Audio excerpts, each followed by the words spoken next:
saludarlos y saludarlas. Buenas noches, Lick. Igualmente, Lick. Vamos a dar un par de minutos todavía para que más personas se conecten, porque todavía está subiendo el número de participantes.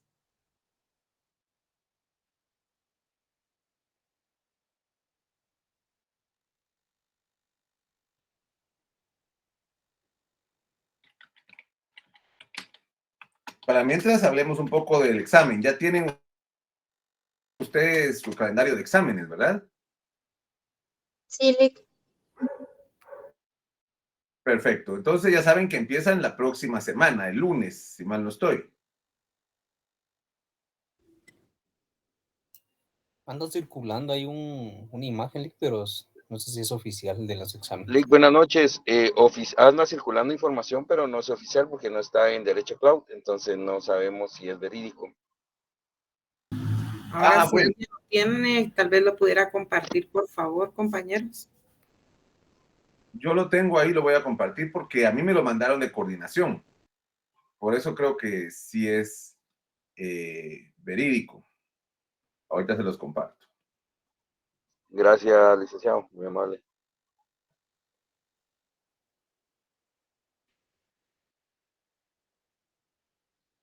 A nosotros nos toca el día 18, según el calendario, que es el próximo viernes. Entonces, pues solo tenemos las clases ya de hoy y del viernes, ¿verdad? Porque el lunes y miércoles tienen examen. Ahorita me está abriendo todavía el documento. En cuanto abra, yo se los comparto. Licenciado, disculpe la pregunta. ¿El examen nos vendrá de las diapositivas o de algún otro del libro, de algún libro? De las diapositivas y del documento que está en el Classroom. Gracias, Lick. El documento sobre clases sociales.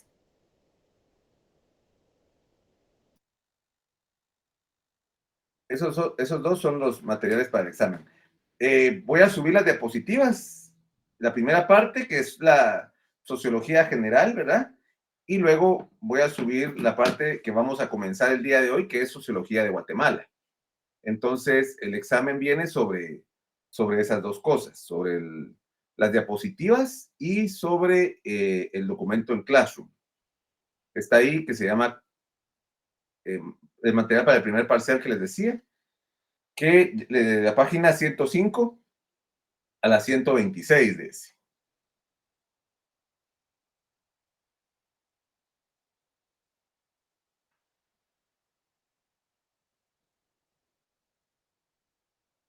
Permítanme, estoy buscándoles el calendario. Qué raro que no esté todavía en iCloud.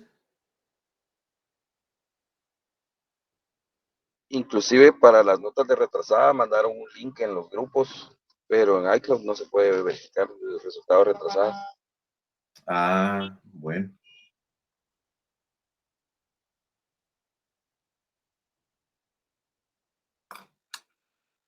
Sí, ya han circulado los calendarios en otros grupos. Ahorita se los enseño.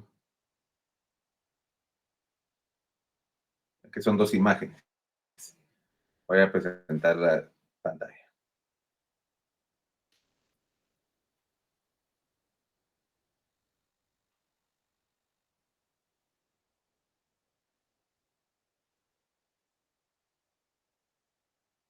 Pueden verlas ahí, ¿verdad? Sí, Lick, gracias. Sí, licenciado. ¿Verdad? Entonces, ahí tiene, esto me lo mandaron de coordinación, como se los digo. Ahí tienen Procesal Constitucional el lunes 14, el miércoles 16 y Sociología tenemos nosotros el 18 a las 7, ¿verdad? Y la semana siguiente tienen martes y jueves, ¿verdad?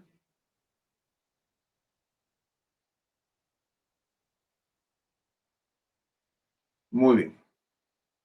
Bueno, entonces, como les digo, eso nos deja solo 2 clases para terminar el contenido del examen. Quisiera terminar con el tema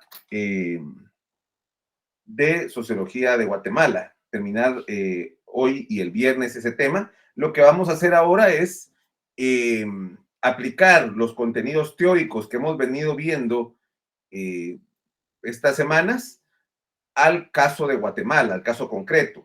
Entonces, para eso vamos a analizar la historia de Guatemala, pero no solo desde una perspectiva histórica, sino desde una perspectiva sociológica, identificando las clases sociales, identificando las diferentes teorías que se presentan de los diferentes sociólogos que hemos visto, cómo se aplicaría en el caso de Guatemala. En el examen va a venir, por ejemplo, cuáles eran las clases sociales que había durante la colonia de Guatemala, ¿verdad? O diga en qué estado del desarrollo humano, según Augusto Comte, se encuentran la civilización maya, ¿verdad? Por ponerles algún ejemplo. Entonces ahí viene por lo general viene siempre con respuestas múltiples, ¿verdad? O falso y verdadero. Esas son las preguntas, porque con tantos alumnos sería complicado que no fuera de esa forma en estos momentos, ¿verdad? Con la cuestión virtual. Entonces, vamos a pasar ahora a presentar las diapositivas y vamos a empezar a ver esta parte de Sociología de Guatemala. La vamos a ver hoy y el viernes para pues estar listos para la próxima semana del examen. Por cierto, yo no doy clases entre exámenes, entonces nos veríamos hasta el siguiente viernes, ¿verdad? Después de los exámenes, porque yo sé que el miércoles ustedes van a estar estudiando para su examen del jueves, entonces no tiene sentido dar clases ese día. Bueno, hablemos de la civilización maya, que es lo que había antes de que los españoles vinieran a Guatemala. Esta civilización maya estaban organizados en ciudades-estado que eran independientes. Tikal era independiente de Piedras Negras, independiente de Caminalcuyú, independiente de Copán, independiente, era, digamos, una gran civilización maya, pero no había un imperio unificado. Parece que sí hubo, digamos, algunos momentos de unificación, pero no duraron mucho, ¿verdad? Fueron siempre periodos independientes. Era una sociedad evidentemente agrícola, con la agricultura como principal actividad económica. Perdón, estoy admitiendo todavía algunas personas. Y tenían, eso sí, tenían conocimientos avanzados en temas como arquitectura, matemática y astronomía, tenían muy avanzados, pero era un estado todavía teológico, era un estado manejado por sacerdotes. Y en cuanto a los estados de la civilización, se recuerdan que Comte nos hablaba de los 3 estados de civilización, todavía estaba en el primer estado de civilización, el estado teológico, porque todavía le atribuían a dioses los fenómenos naturales, ¿verdad? Todavía hacían sacrificios a los dioses para aplacarlos, ¿verdad? Está comprobado que los mayas hacían sacrificios humanos. En varios de sus templos se han encontrado restos y elementos que hacen pensar eso. Y además eran esclavistas. Los mayas esclavizaban a otros pueblos que habían tenido guerras y conflictos con ellos, ¿verdad? Entonces era un modo de producción de los más antiguos que menciona Marx y Engels, ¿verdad? Recuerden que la sociedad esclavista es una sociedad que él describe donde hay amos y esclavos y la fuerza de trabajo es la de los esclavos principalmente. Estaba dividido en clases sociales, ¿verdad? Según, por ejemplo, Severo Martínez Peláez, dice que había una nobleza guerrera, un sacerdocio, que eran las 2 clases dominantes, fuertes, y los macehuales, que eran el pueblo. Y el poder estaba concentrado en la figura del rey y los sacerdotes, lo cual significa que era una teocracia absolutista, una teocracia porque el poder dependía de los sacerdotes, de temas divinos, de la religión maya. Entonces era una sociedad, aunque tenía algunos avances en temas como la arquitectura, la matemática y la astronomía, podemos decir que era una sociedad atrasada para la época en la que se desarrolló, ¿verdad? De hecho, cuando vienen los españoles, estamos hablando ya del periodo posclásico tardío. La civilización maya estaba en decadencia, los grandes templos habían sido abandonados y los descendientes de los mayas vivían mezclados con descendientes de otras tribus mexicanas, de otros pueblos mexicanos que habían emigrado hacia el sur de Guatemala, como los olmecas, los zapotecas, los tlaxcaltecas, ya no habitaban sus grandes ciudades de templos, ¿verdad? Lo que les decía, el periodo preclásico, que duró del 2000 a.C. al 300, el periodo clásico del 300 al 900, el gran auge de las ciudades, pero el periodo postclásico que duró del 900 a 1250. Entonces, lo que estamos hablando, cuando llegaron los españoles, estaban en el llamado periodo histórico, es decir, un periodo donde ya se había acabado lo que se conocía como la civilización maya y lo que había era descendientes de los mayas, ¿verdad? Entonces, no es que los españoles hayan llegado a estas ciudades se mantuvieron abandonadas durante siglos y fue hasta el siglo XX que se volvieron a recuperar y se comenzaron otra vez las exploraciones arqueológicas, ¿verdad?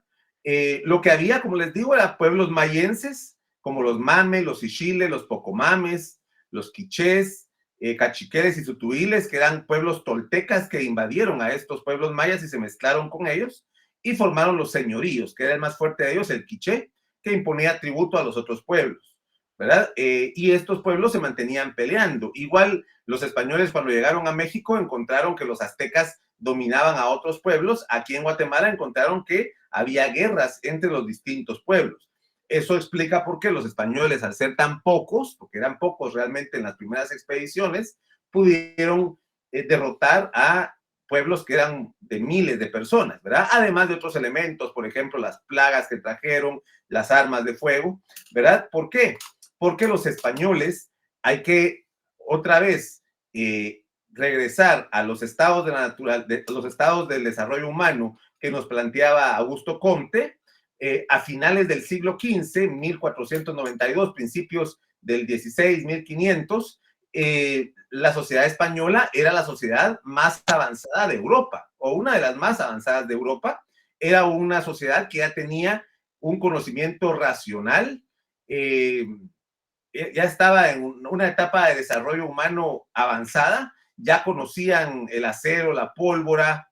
Es cierto que el modo de producción todavía era feudalista, todavía era basado en la agricultura, y por eso también lo que querían ellos al final de cuentas, cuando ya dejaron de pensar que esto era Asia, que era el lugar para comerciar, y empezaron a pensar que era un lugar para conquistar tierras, lo que querían era tierras para cultivar, porque la producción, recuerden que cuando vimos la sociedad feudalista, es la tierra el principal modo de riqueza, ¿verdad? Esa, por cierto, puede ser una pregunta de examen que les diga qué tipo de sociedad tenía España en el siglo XV cuando fue conquistada Guatemala, una sociedad de tipo feudalista. O si les pregunto también cuál era la principal fuente de riqueza en la sociedad feudalista, pues me dicen la agricultura, ¿verdad? Pues lo que vamos es que España era más avanzada científicamente que la sociedad maya. Hay algunas visiones románticas que dicen, no, es que no eran diferentes, no era que una fuera más avanzada que otra, es que eran sociedades diferentes. Mentira, las sociedades se pueden medir en cuanto a su relación al dominio que se tiene sobre los elementos, ¿verdad? Y en este caso, los mayas solo habían logrado descubrir armas de madera y de piedra, y los otros venían con armaduras, con armas de fuego, con caballos. Los mayas nunca conocieron los caballos.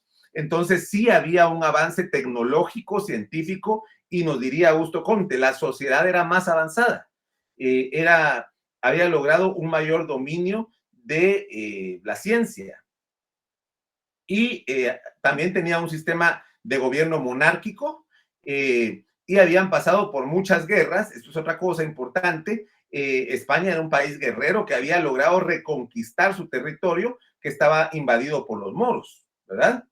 Entonces, lo que hablábamos, eran militarmente superiores a los indígenas, tenían mayor tecnología, se aprovecharon de las guerras internas de los diferentes grupos indígenas, fue brutal, no, tampoco hay que romantizar la conquista, no fue que vinieran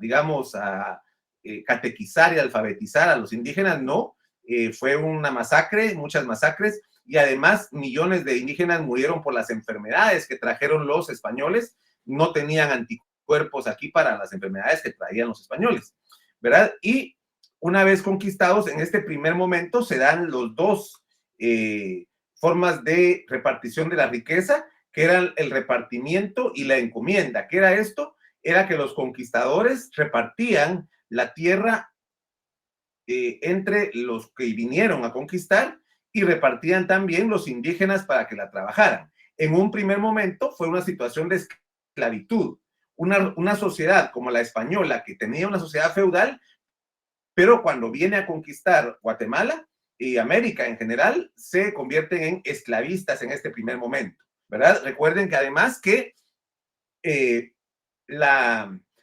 cantidad de reinos que conquistó España en América Latina abarca desde parte de lo que ahora es Estados Unidos, California, Los Ángeles, todos Los Ángeles, San Diego, San Francisco, Nuevo México, Texas y Miami también. Todo eso era parte del reino español, ¿verdad? Todo México, por supuesto, toda Centroamérica y la mayoría de Sudamérica, ¿verdad? Únicamente Brasil era portuguesa, pero del resto estábamos divididos en virreinatos y capitanías generales que formaban parte del reino de España, ¿verdad? Era una potencia colonialista y fue durante mucho tiempo la potencia más fuerte de Europa gracias a las conquistas que había hecho de América, ¿verdad? Y entonces entramos ya a la colonia, ¿verdad? A la colonia donde se instituye el sistema que algunos dicen todavía perdura hasta hace muy poco en Guatemala, ¿verdad? En este primer momento, como les digo, los españoles tomaron a los indígenas como esclavos, había mucho maltrato hacia ellos, había explotación, pero los frailes, entre estos el que está aquí en la foto, Fray Bartolomé de las Casas y otros frailes también, empezaron a decirle al rey que no podían tratar hacia los indígenas, que los indígenas eran seres humanos y que no podían ser abusados, ¿verdad? Entonces hay un cambio en las leyes, los eclesiásticos finalmente terminan convenciendo al rey y aprueba las leyes nuevas en 1542, por las cuales declara a los indígenas vasallos libres de la corona. Entonces se cambia el modelo esclavista hacia un sistema feudal, hacia un modelo feudal, y recuerdan que en el modelo feudal los indígenas en este caso se convertían en los siervos, los señores feudales controlaban la tierra y entonces se aprueba la nueva encomienda. Los indígenas trabajaban para el rey como vasallos y los colonos recibían parte de los tributos. Y el nuevo repartimiento con este sistema obligaba a los indígenas a trabajar por temporadas en las haciendas de los criollos.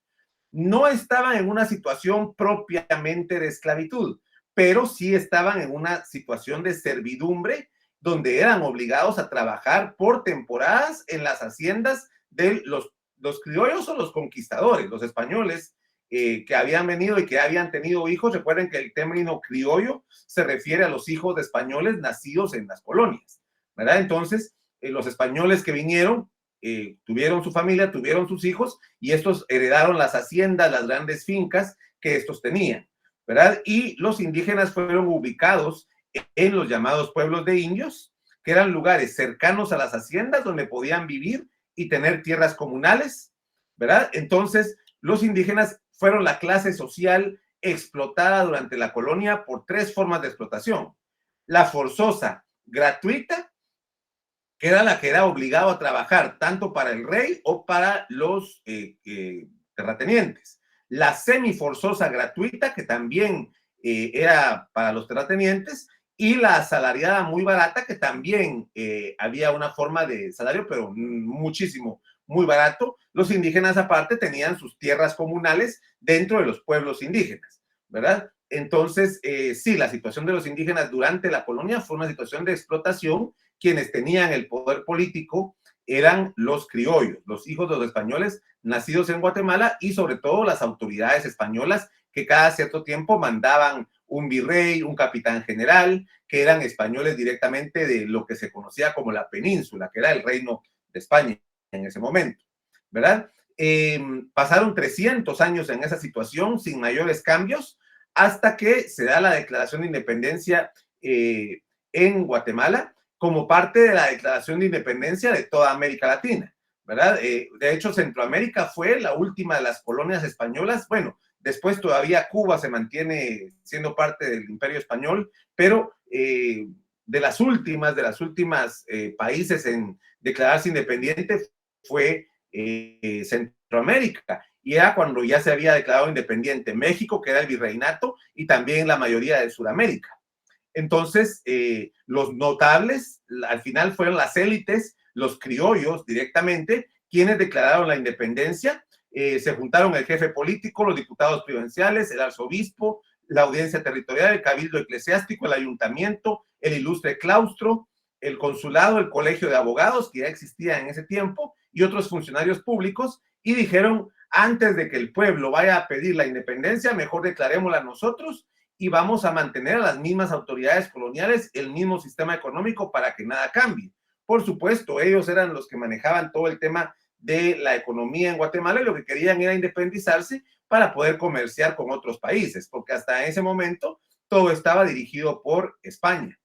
Entonces se forma una junta provisional consultiva y, como les decía, el acta de independencia, si ustedes revisan el acta de independencia, lo que dice es que siendo la independencia del gobierno español la voluntad general del pueblo de Guatemala y sin perjuicio de lo que determine sobre ella el Congreso que deba formarse, el señor jefe político la mande publicar para prevenir las consecuencias que serían temibles en el caso de que se proclamase de hecho el mismo pueblo.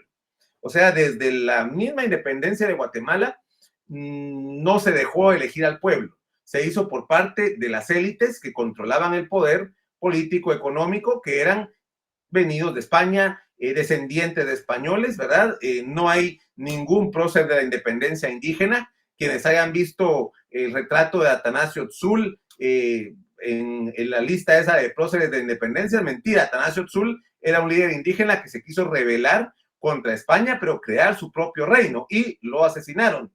No tuvo nada que ver con la independencia de Centroamérica y la independencia de Guatemala, ¿verdad? Él quería la independencia de los indígenas y se quería proclamar rey él. No era esta independencia, ¿verdad? A veces lo ponen como para decir, miren, también había líderes de independencia indígenas, pero no era cierto, ¿verdad? Eligieron diputados para formar un congreso y lo que hicieron fue declararse parte del Imperio Mexicano que acababa de nacer, ¿verdad? Y además declararon en el acta de independencia que se mantenga inalterable la religión católica como religión oficial, ¿verdad? Eso era un tema sin discusión en ese momento. Era lógico que iba a pasar eso porque no había otra religión importante en Guatemala, ¿verdad? Pero como estaba el arzobispo y otras gentes también, dejaron eso bien claro en el acta de independencia, ¿verdad? Y luego entramos a un periodo donde fuimos parte del Imperio Mexicano. El Imperio Mexicano fracasó por problemas internos de México. Fuimos una federación centroamericana de naciones, fuimos una Centroamérica unida, pero eso también fracasó y pasamos por un periodo conservador de 30 años, desde que Rafael Carrera es investido como presidente de la República en 1844. Se funda en ese momento la República de Guatemala y se termina de morir la Federación Centroamericana de Naciones, porque Rafael Carrera derrotó a los ejércitos de El Salvador y Honduras y es electo nuevamente e incluso le otorgan la presidencia vitalicia, quiere decir presidente hasta que se muera. No habían elecciones, por supuesto. Los que decidían quién era presidente era un grupo muy reducido de personas, lo que se llamaba el Consejo de Estado, donde estaba el arzobispo, los de haciendas, ¿verdad? Unos cuantos diputados.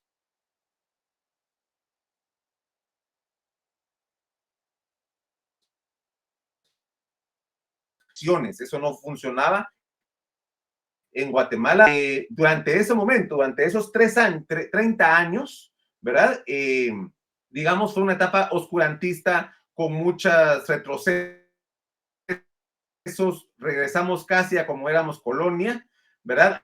Había censura religiosa, el gobierno estaba casi que funcionaba atado, muy conservador, y toda la educación pública era en manos de la iglesia, así que le metían religión a los niños desde chiquitos con las primeras letras. Entonces, en este periodo, Guatemala se fue atrasando en relación a los otros países que habían en América. Y todo el modelo económico se dependía de estos animalitos que están aquí, que le salen a los nopales, que se llama cochinilla, y ese se usaba para pintar ropa, porque en ese tiempo no existían los tintes artificiales, entonces solo se podía pintar la ropa con ese animalito que salía. Entonces ese era el principal producto de exportación. Pero en ese momento, al final de cuentas, los indígenas vivían en una situación no tan desfavorable en cuanto a que esto era un producto que no se requería tanto trabajo, no se requería tanto volumen, ¿verdad? Entonces los indígenas podían dedicarse a sus tierras comunales, a sobrevivir, a cosechar sus productos, ¿verdad? No eran tan explotados. ¿Por qué? Porque esto era bastante fácil de cultivar hasta cierto punto. Y se exportaba a Inglaterra, se exportaba a España, se exportaba a donde había fábricas de telares para que los pintaran. El problema fue que se descubrieron los colorantes artificiales, ¿verdad? Y aparte hubo plagas también que arruinaron las cosechas, pero principalmente fue los colorantes artificiales. Entonces tuvieron que cambiar el modelo económico. Entonces se cambia el modelo económico dependiente de la cochinilla hacia el modelo económico dependiente del café. Empieza a cambiar toda la infraestructura, todo el sistema productivo, y también cambia la situación de los indígenas, ¿verdad? ¿Por qué? Porque producir café para exportar es totalmente distinto a producir cochinilla. Para empezar, el café no se produce en todos lados, hay ciertas áreas específicas, ¿verdad? Se necesitan grandes extensiones de terreno, ¿verdad? Se necesita transporte porque se produce en mayores cantidades. Entonces hay que crear todo un sistema económico que incluye bancos para prestar crédito a los productores de café. Se tiene que tener grandes cantidades de mano de obra. Entonces los indígenas fueron sacados de los pueblos y obligados a trabajar en las grandes plantaciones de café. Se exoneró el pago de diezmo y de otros impuestos al café, y diría Marx, durante esta etapa se da el fenómeno de la división internacional del trabajo. La división internacional del trabajo significa que hay países que se dedican a fabricar y hay otros países que solo damos materia prima. Entonces, Guatemala se convierte en un país de exportación de materia prima, en este caso el café, para otros lugares donde lo consumían industrialmente, especialmente Estados Unidos y Europa. Para hacer todas las transformaciones era necesaria una revolución, en este caso la revolución liberal. Rafael Carrera muere, nombra a un sucesor, pero los liberales logran tomar el poder por las armas y proclaman primero a Miguel García Granados y luego a Justo Rufino Barrios como presidentes.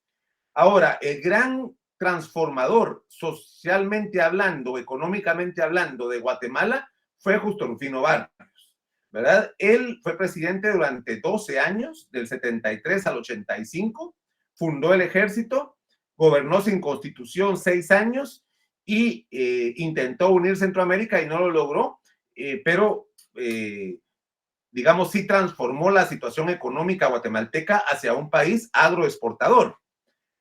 ¿Y qué fue lo que hizo? Despojó las tierras de la iglesia, de las comunidades indígenas, y repartió a 22,000 agricultores medios, todos los productores de café. O sea, repartió la tierra a los que iban a producir café, que eran otra vez los criollos, ¿verdad? Los criollos se quedaron con todas las tierras indígenas y con todas las tierras de la iglesia, que era la principal terrateniente en el tiempo de la época conservadora. Y creó 128 grandes latifundistas, entre ellos él mismo, ¿verdad? Entonces, quienes vayan dentro de unos años a empezar a hacer prácticas, que empiecen a ver sus primeros casos, se van a dar cuenta que todavía hay en el sistema de justicia casos de comunidades indígenas pidiendo las tierras que les fueron quitadas durante 1879, 1880, por Justo Rufino Barrios, que las quitó las tierras que eran de ellos, que habían sido repartidas por el rey de España y después por el gobierno de Rafael Carrera, les había dado las tierras a las comunidades indígenas para que cosecharan, para que se mantuvieran, y lo que hizo el gobierno liberal fue repartir todas esas para que produjera café, pero los terratenientes. Entonces obligaron a los indígenas al trabajo forzado en las fincas de café, construcción de carreteras. Algo positivo que sí tuvo el gobierno de Justo Rufino Barrios fue que creó el Ministerio de Educación y la educación laica, quitó a la iglesia del poder económico y político también, le quitó la educación, que era la clave. Hizo una reforma a los departamentos, se modernizó todo el sistema jurídico, creó una constitución, código civil, código penal, creó el ejército y metió el ferrocarril y las carreteras para transportar el café. Entonces, sí, por eso se le llama el reformador a Justo Rufino Barrios, porque sí cambia todo el modelo económico, pero los indígenas siempre fueron los más afectados durante toda la historia de Guatemala, ¿verdad? Luego pasamos a una época de dictaduras. Se llama la época liberal porque, en teoría, estos tenían una ideología liberal, pero la ideología liberal era solo de palabra, ¿verdad? En la práctica no era una ideología liberal, porque el liberalismo va a la par del capitalismo y eso implica elecciones libres, implica separación de poderes, implica la libertad de las personas para expresarse, para opinar. Lo que había aquí era dictaduras con un modelo de producción todavía feudal, era una mezcla. Entonces si aplicamos las ideas de Marx, nos quedamos como en medio del feudalismo y en medio del capitalismo, ¿verdad? Éramos una sociedad eminentemente agrícola, pero no tampoco éramos una sociedad liberal, propiamente una democracia, porque lo que había aquí era dictaduras. Manuel Estrada Cabrera estuvo de dictador 22 años, Jorge Ubico estuvo de dictador casi 14 años también, ¿verdad? Y no había elecciones libres, eran fraudulentas, se reelegían o se mataban a los candidatos, ¿verdad? Y Manuel Estrada Cabrera y Jorge Ubico se encargaron de vender y pagar, digamos, vender casi que regalados muchos temas con empresas norteamericanas, ¿verdad?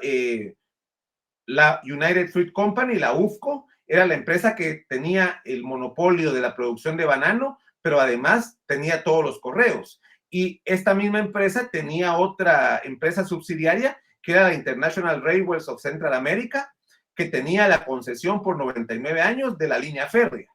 Y luego, otra empresa que también era parte del mismo grupo, tenía la generación de energía eléctrica a través de la Electric Bond and Share, que era la propietaria de la empresa eléctrica de Guatemala, Sociedad Anónima. Entonces, lo que hicieron estos presidentes liberales fue prácticamente entregarle todo el control de la electricidad, los ferrocarriles, el correo y la producción de banano a una gran mega empresa norteamericana que era la United Fruit Company, que tenía además los mismos o parecidos negocios en Honduras, en Colombia, era una transnacional, ¿verdad? Y aparte, al nivel interno, pues el café como el principal producto de exportación. Los indígenas explotados, las clases medias y las clases bajas en Guatemala totalmente en la ignorancia, en el analfabetismo, ¿verdad?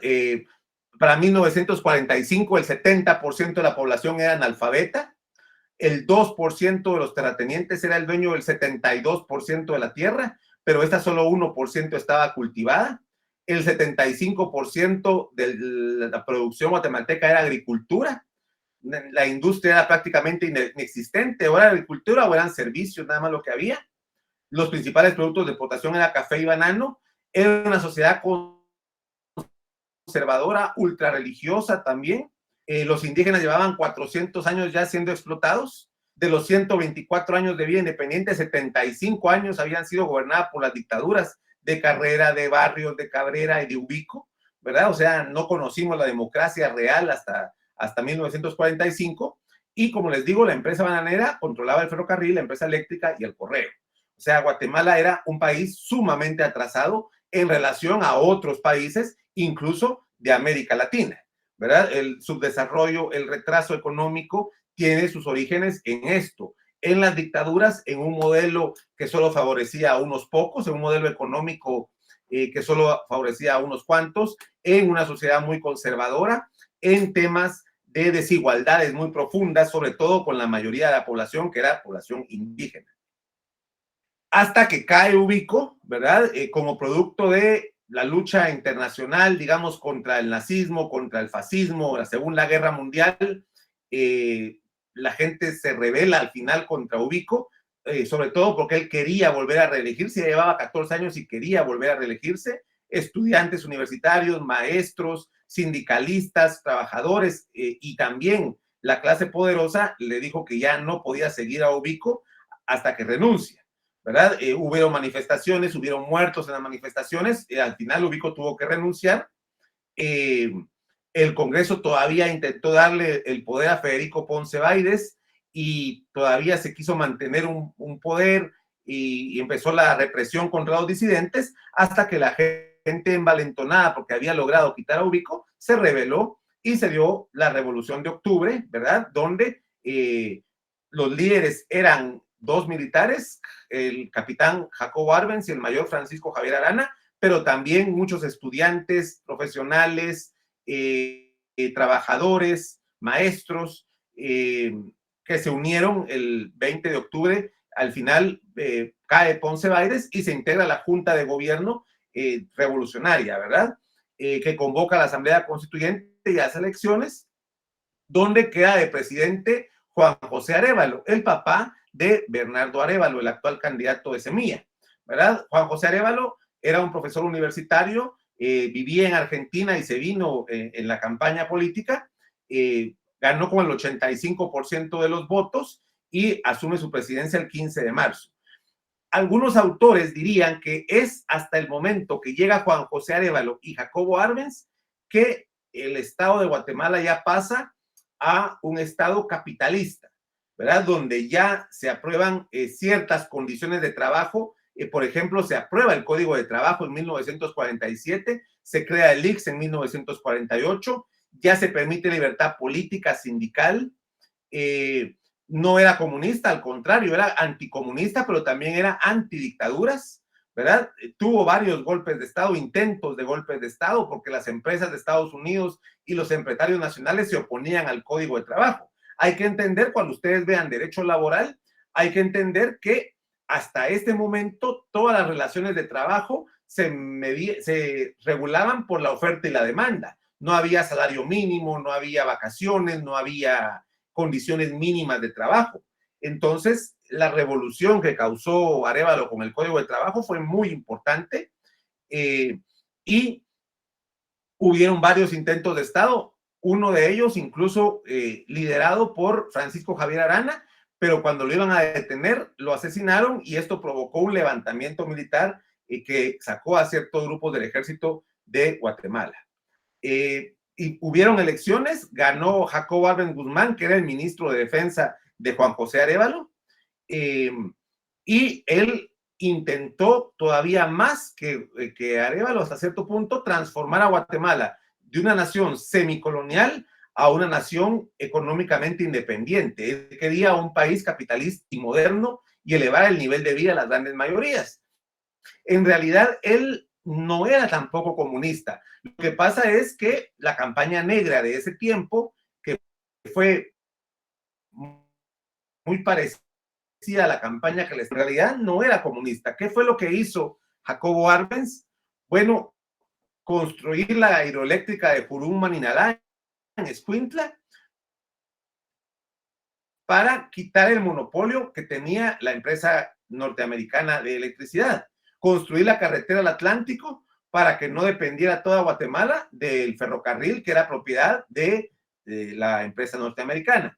Construir el puerto Santo Tomás de Castilla para que no dependiera toda Guatemala del puerto de Puerto Barrios que estaba de la misma empresa norteamericana, ¿verdad? Y la reforma agraria y expropiación de tierras ociosas, ¿verdad? Y la principal dueña de la tierra era la empresa norteamericana. Pero ¿qué quería Jacob Arbenz? Hacer carreteras, hacer puertos, hacer hidroeléctricas y hacer la reforma agraria, que era repartir tierra y crear pequeños propietarios, porque nunca se hizo tierra comunal, no se hizo comunismo. Recuerden que cuando vimos a Marx, hablábamos de que en el socialismo y en el comunismo, el Estado tenía las tierras. Lo que hizo Arbenz era repartirle tierras a las personas para que todos fueran, o la mayoría de gente fuera poseedor de tierra. No hay nada más capitalista que eso.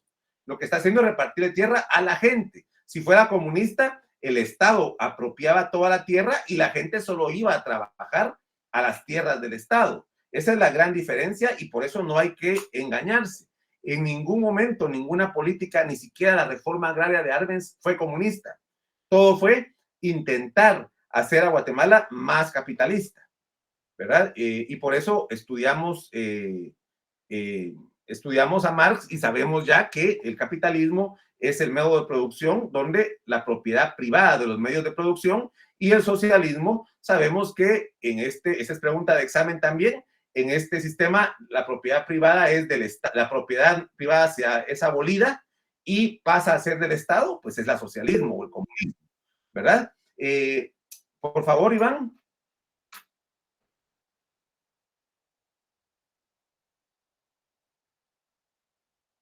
Iván tiene levantada la mano. Perdón, Nick, se activó. Ah, yo pensé que quería preguntar algo, pero bueno, en este momento, ¿alguien quiere preguntar algo, comentar algo sobre lo que llevamos hasta ahorita?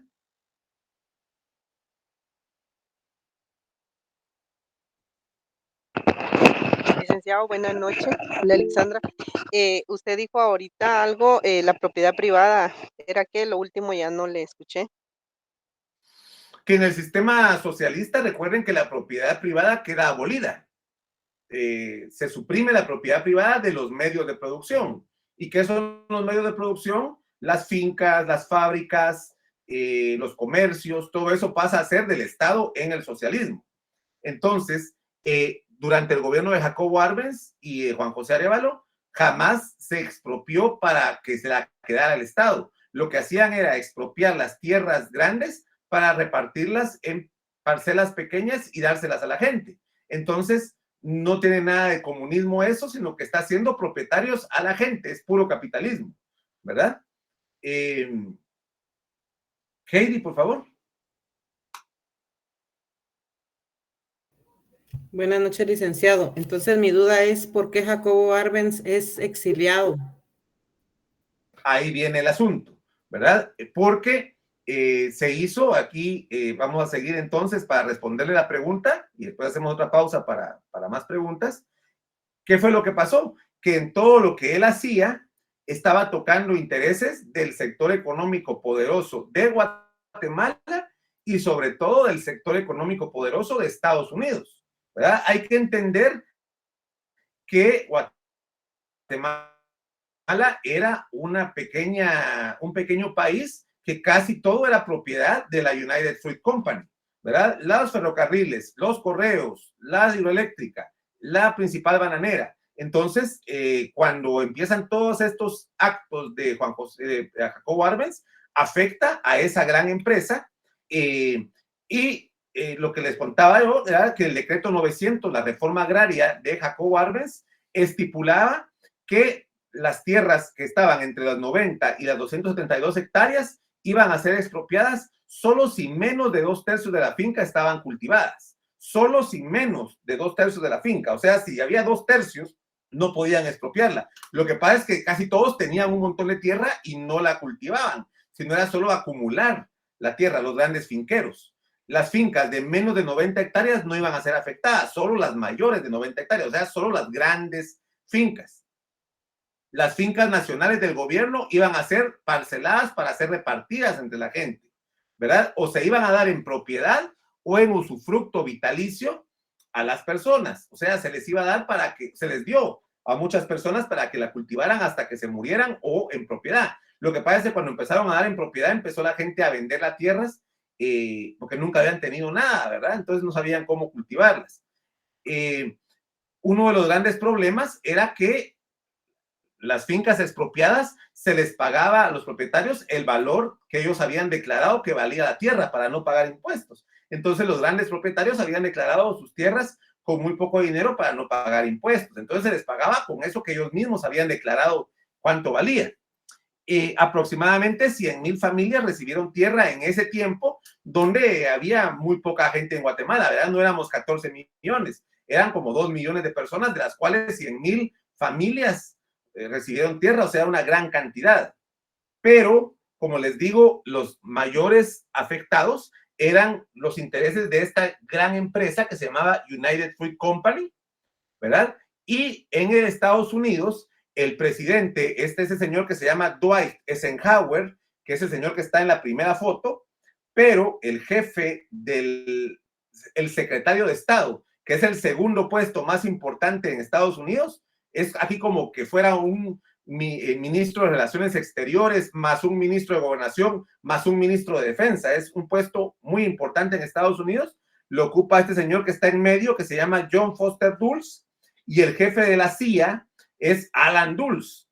Eran hermanos y los dos eran accionistas de la United Fruit Company. Entonces, al gobierno llegaron los dueños de la United Fruit Company que en Guatemala estaban afectando un gobierno que se creía independiente. Entonces lo que hicieron fue un plan que se llama el Plan Peavey Success. Todo esto está documentado en documentos de la CIA. Pueden leer el libro La Esperanza Rota de Piero Gleijeses. Él tiene ahí todos los documentos detallados que fueron desclasificados cuando termina el periodo de prohibición de Estados Unidos. Hay un periodo que se llama periodo que está la información reservada, pero cuando pasan 50 años, cualquier persona acceder a esto. Entonces, en esas investigaciones lo que se ha determinado es que hubo un plan desde Estados Unidos para derrocar a Jacobo Arbenz, ¿verdad? Y este plan comienza con una campaña de acusaciones de comunismo contra Arbenz, con una conferencia en la OEA en Caracas que hace una condena hacia el comunismo. La CIA entrena militares en Honduras y Nicaragua para que den el golpe de Estado. Logran convencer a Carlos Castillo Armas y 250 hombres para que ingresen a Guatemala y den el golpe de Estado. Y el ejército de Guatemala traicionó a Arbenz. Eran solo 250 los que llegaron y no los pudieron repeler, sino que se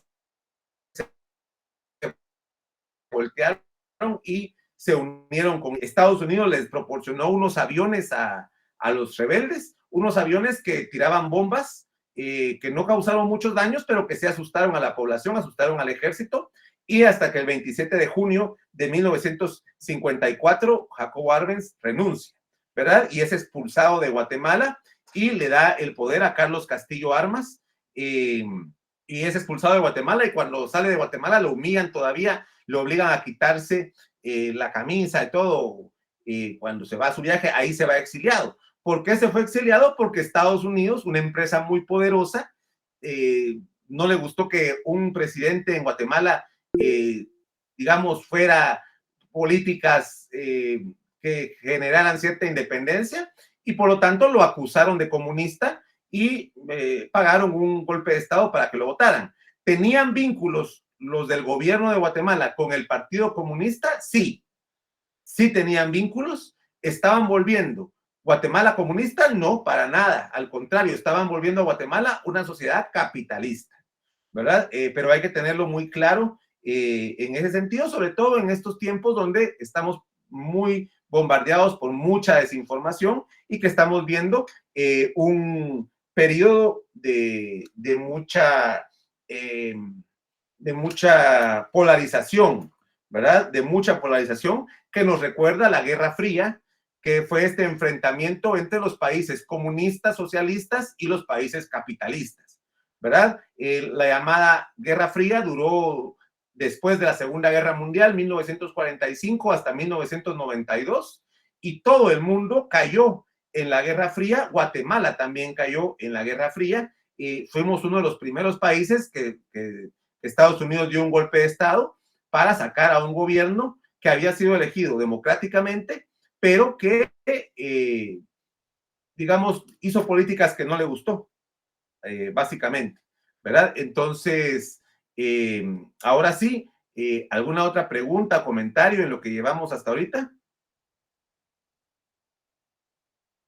Solo como comentario, yo vengo de un municipio, se llama Nueva Concepción, en Escuintla. Este municipio es un municipio altamente agricultor y pues dentro de de lo que usted estaba hablando, sí tengo ese conocimiento que esos terrenos que hay ahí, porque hay un parcelamiento, fueron entregados a todos los pobladores en el cual pues se formaron las famosas parcelas, ¿verdad? Estas parcelas hoy pues es el parcelamiento de Las Trochas de Nueva Concepción y pues es parte de lo que mis papás contaban, lo que usted comentaba, ¿verdad? Que se vivió en ese tiempo, que obviamente, ¿verdad? Era una situación bien difícil porque con todo y eso pues se, se vino encima de la población todo lo que fue el famoso conflicto armado, ¿verdad? Que pues mi persona lo vivió muy de cerca y pues en el curso de historia compartí una parte de las anécdotas que vivimos en ese tiempo por esta situación, ¿verdad? Y las persecuciones que hacía el gobierno hacia los líderes de las comunidades, hacia las situaciones que se vivían a diario en las cuales pues yo recuerdo entre mis 7, 8 años decir que mi papá nos decía, duérmanse temprano, apaguen las luces, cierren bien las puertas, se escuchan gente gritar, que pasaban carros, que pasaban mucha gente que se lamentaba arriba de los carros, por favor suéltenme, por favor, no me hagan esto, no me hagan lo otro. Entonces, él le decía a mi hermano, mi hijo no salga porque lo encuentran en la calle, lo suben a la camioneta blanca y solo Dios sabe si lo vamos a volver a ver, ¿verdad? Pero también recuerdo a mi corta edad que a veces pasaba lo que en ese tiempo le llamaban la guerrilla y dice mucha gente es que la guerrilla hizo mucho daño, ¿verdad? Pero recuerdo entraban mujeres o hombres y le decían a mi mamá, que por favor nos puede apoyar con algo de comida, algo de esto, lo otro. Mi mamá entraba a la cocina, sacaba un muñeco, decimos nosotros, un muñeco de tortillas, bajaba o agarraba una gallina, lo que fuera, le daba a la gente y se iban, ¿verdad? Al rato llegaban, se miraba que pasaba el ejército, aquellos famosos, nosotros les llamábamos tanquetas, pero hoy sé que se llaman cuzucos, y pues pasaban a buscarlos, ¿verdad? Pero al rato regresaban ya a un buen rato y no encontraban a nadie, ¿verdad? Entonces, para nosotros nunca fue lo malo la guerrilla, sino el ejército y esas ejecuciones extrañas que se desaparecía la gente, no se podía tener una emergencia e ir a buscar un centro asistencial porque la gente muchas veces ya no aparecía, solamente como aporte. No, muchas gracias por su aporte. No podemos dimensionar nosotros lo que pudo haber sido vivir en un conflicto armado, ¿verdad? No tenemos idea del miedo, del terror que es que un Estado, que el ejército, el Estado, lo persiga a uno, ¿verdad? Por cómo piensa, por lo que dice, por lo que quiere hacer. Y el conflicto armado, vamos a hablar en la próxima clase. Vamos a agarrar desde el conflicto armado, del inicio del conflicto armado hasta la situación actual y cómo está dividida las clases sociales en Guatemala actualmente, ¿verdad? Pero gracias por sus experiencias, ¿verdad? Porque eso es más útil de repente que mucha teoría, que usted nos cuente las experiencias y otras personas también lo hagan, de lo que les han contado sus papás o de lo que ustedes mismos vivieron en ese tiempo, ¿verdad? Muchas gracias, Alexandra. Lucía, por favor. Buenas noches, licenciado. Solo para un pequeño, también como que algo de, ¿cómo se dice? Que viví. Por ejemplo, yo nací en Izabal, en las fincas bananeras, en Yuma, por ahí por los Amates Morales. La finca está cabal por donde está Quiriguá. Ajá. Mi papá trabajó en las plantas de los bananos, ¿verdad? Donde los bananos se lavaban, pues primero se cultivaban, se cosechaban, luego se lavaban, se empacaban. Mi mamá, por ejemplo, fue selladora. Ella sellaba los bananos, ¿verdad? Y yo creo que ahí fue donde inició todo lo de la United Fruit Company, ¿verdad? En ese entonces, pues yo creo que ya no se llamaba así, pero yo recuerdo que ahí nos daban vivienda, no pagábamos nada por la vivienda y no pagábamos luz ni agua, solo nos daban la casa porque mis papás trabajaran en la planta, así les llamaban, solamente licenciado. Sí, sí, definitivamente ahí empezó, todavía funciona, ha cambiado de dueños, ¿verdad? Ha cambiado de dueños varias veces. Las sociedades se transforman, se venden, se compran, y en este caso, eso pasó con la United Fruit Company, pero en ese tiempo, que estamos hablando de inicios del siglo XX hasta mediados del siglo XX, era una de las empresas más grandes de América Latina, ¿verdad? Y con mucho poder político y económico. Luego ha ido cambiando y se ha ido diversificando también la oferta de bananos y han tenido prácticas más democráticas, ya humanas, ya el mismo Estados Unidos ha cambiado, ¿verdad? Ya no está en la Guerra Fría del anticomunismo y la situación ya no es igual desde Estados Unidos tampoco, ¿verdad? Muchas gracias, Lucía. Heidi había levantado la mano, no sé todavía. Sí, licenciado, solo es como aporte. Yo pienso que todo esto nos pasa por no leer, por desinformación, hasta por ignorancia, diría yo. Y de hecho, totalmente. En los días de ahorita pasa lo mismo, Lick, porque ya vio que con todas esas redes que hay, dicen una cosa, dicen otra, y o sea, es una desinformación total. Entonces tenemos que aplicarle ahí a leer un poco más, creo.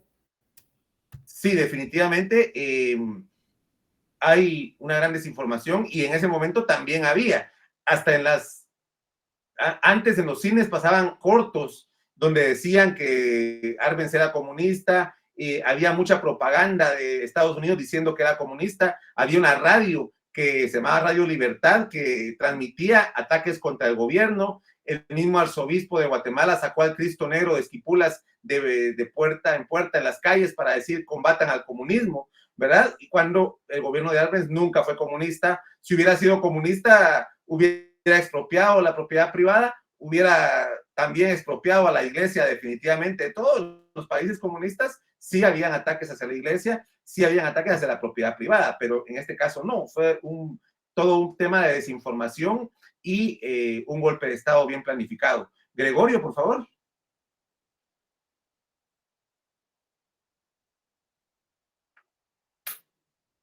Gregorio Martín. Sí, buenas noches, licenciado, buenas noches, compañeros. Ahí que la verdad que un bonito tema, por decirlo así, ¿verdad? Gracias a todas las aportaciones de todas las personas, la verdad que todos los que hemos querido ver una Guatemala diferente y todo, esta historia siento yo que nos duele un poco, ¿verdad? Por tanta maldad, por tanto querer el poder o imponer el poder, ¿verdad? Pero a la fuerza y todo, y la verdad que yo solo puedo agradecerles por todo y qué buenísimo. Y ojalá que ahora en estas elecciones pues podamos tener algo diferente, no otra vez más de lo mismo. Ahí sí que gracias a todos y feliz noche, bendiciones. Gracias, Gregorio. Carlos, por favor, Carlos Cruz. Muy buenas noches, licenciado. Buenas noches, compañeros. No sé si me escuchan. Sí, sí se escucha. Sí. Pues primero que nada, felicitarlo, Lick, porque realmente en a grandes pincelazos, pues nos ha dado, prácticamente nos ha resumido la historia de Guatemala de hace siglos, ¿verdad? Pero lo importante aquí es como lo han mencionado los compañeros, realmente esa es la información que vale la pena tener, porque en base a eso uno puede decidir y puede darse cuenta que hoy por hoy le quieren dar a tole con el dedo a uno, como comúnmente se dice o popularmente decimos, ¿verdad? Esa es la verdad, y sobre todo que se dice rápido, pero el sufrimiento que ha tenido el pueblo, las atrocidades que han habido, nos damos cuenta que Estados Unidos no es el angelito que hoy por hoy quiere o nos pintan, Hay mucho interés de por medio. Centroamérica o Latinoamérica para ellos es el patio trasero. Y en fin, podemos aquí enumerar un montón de situaciones, pero lo importante es que nosotros sepamos, hay mucha, hoy por hoy hay mucha población joven en la universidad, pero en años, pues en décadas pasadas, en los 80s, que era cuando yo pues era niño en ese tiempo, me tocó la vivencia también de los dos bandos, del tema del ejército y la guerrilla, y si realmente vivir eso, no se lo recomienda a uno, no se lo desea a uno a nadie, ¿verdad? Sobre todo porque pues uno está pequeño y uno no tiene como las posibilidades de defensa que hoy por hoy pudiera tener. Hablando de pues, cuidar la integridad. Ahora, pues con toda la información que uno tiene hoy por hoy, se puede dar cuenta que hay cosas que definitivamente todavía tratan de engañarnos, todavía tratan de vendernos un producto que realmente sabemos que no es cierto, ¿verdad? Que quieren vendernos que pues votando por cierto partido vamos a tener mejoras, esto y lo otro, cuando atrás de todo eso hay una maquinaria que ha venido funcionando.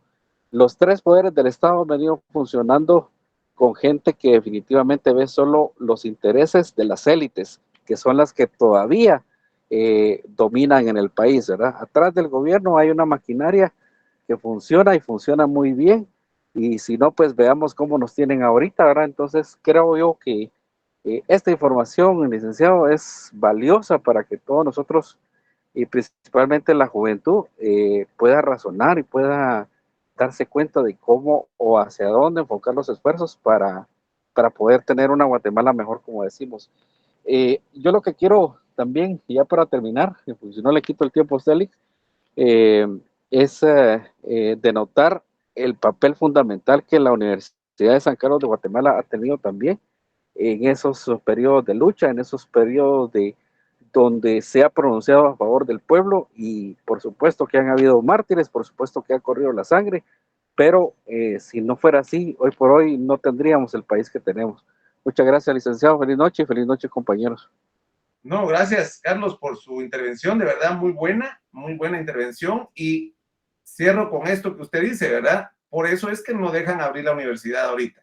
Por eso es que tomaron la universidad, el fraude que hubo en la elección de rector, y por eso es que no dejan tampoco que se reúnan los estudiantes, que se puedan reunir a criticar, a aprender, a usar esta crítica social, porque saben que los estudiantes unidos son una fuerza del pueblo que en otras ocasiones ha votado gobiernos, ¿verdad? Por eso también no les conviene que la universidad se junte, pero lo que no pueden parar es la información, ¿verdad? De las redes sociales, de la gente que ahora ya no se deja engañar tan fácilmente, por lo menos una parte de la gente, ¿verdad? Todavía hay mucha desinformación. Vamos a hablar en la otra clase del conflicto armado, de la Guerra Fría, y sobre todo vamos a aterrizar a la situación actual de Guatemala y las clases sociales que hay en Guatemala actualmente, y con eso terminamos para el material para el examen,